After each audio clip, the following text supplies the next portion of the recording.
អ្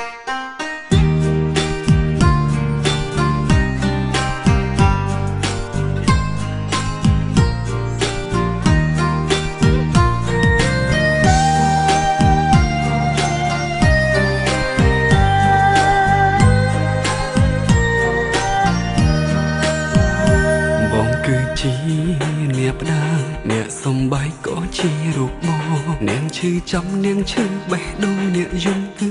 អូនខំស្មោបងខំក្បន់បងលៀងគុណនៅស្នេហ៍ប្រែសូចោលរូបអូនទាំងមិនដឹងខ្លួនកំពុងធ្វើអ្វី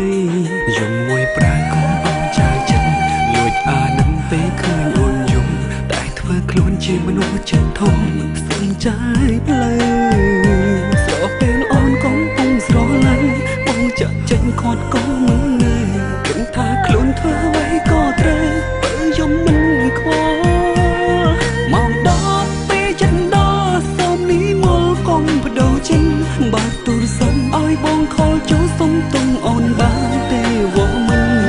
ដឹងថាអូនឈឺចាប់ខ្លាំងគឺចង់ក្រោយឲ្យបងសុំចេញស្ដាំពីងពិនរបស់មនុស្សក្បន់មុនអូនបដូរលេខស៊ីមថ្មីថ្ងៃនេះបងទៅដឹងអារម្មណ៍អង្វរមនុស្សម្នាក់បងចាក់ចេញអូនកំពុងស្មឹងក៏មិនបានជូតទឹកភ្នែកអូពេលនេះបងដឹងកំហុសទុំអងកឹងបងសុំទោសស្ងួនមួយនាទីក៏គ្រប់គ្រាន់ដែលអូនពោលពាក្យសុំទោសដាក់អូន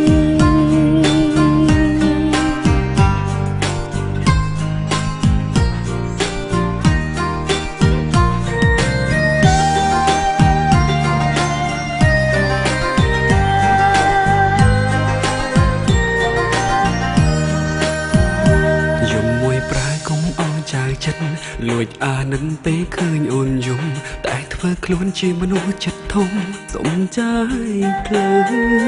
ស្រពេលអូនកំពុងស្រឡាញ់បងចាក់ចេញគាត់ក៏មិនងើគិតថាខ្លួនធ្វើអ្វីក៏ត្រូវបើយំមិនខ្វល់មកដល់ពេលចិត្តដល់សូមនេះមកកុំបដូរចេញបើទូរស័ព្ទឲ្យបងខលចូលសុំទុំអូនបានទេវមិន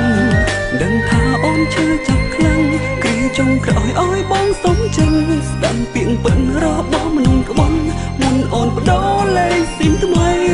ថ្ងៃនេះបងទៅដឹងអារម្មណ៍អង្វរមនុស្សម្នាក់បងចាក់ចេញអូនកំពុងស្មឹងក៏មិនបានជូតទឹកភ្នែកអូពេលនេះបងដឹងកំហុសទុំអងកឹងបងសុំទោសស្ងួនមួយនាទីក៏គ្រប់គ្រាន់ដែលអូនពោលពាក្យសុំទោសដាក់អូនមកដល់ពេលចិត្តដល់សូមនេះមកកុំបដូរចេញបើទូរស័ព្ទឲ្យបងខលចូលសុំទុំអូនបានទេវមិនដឹងថាអូនឈឺចាប់ខ្លាំងគឺចង់ក្រោយឲ្យបងសុំចេញស្ដាំពីងពិនរបស់មនុស្សក្បន់មុនអូនបដូរលេខស៊ីមថ្មីថ្ងៃនេះបងទៅដឹងអារម្មណ៍អង្វរមនុស្សម្នាក់បងចាក់ចេញអូនកំពុងស្មឹងក៏មិនបានជូតទឹកភ្នែកអូពេលនេះបងដឹងកំហុសទុំអងកឹងបងសុំទោសស្ងួនមួយនាទីក៏គ្រប់គ្រាន់ដែលអូនពោលពាក្យសុំទោសដាក់អូន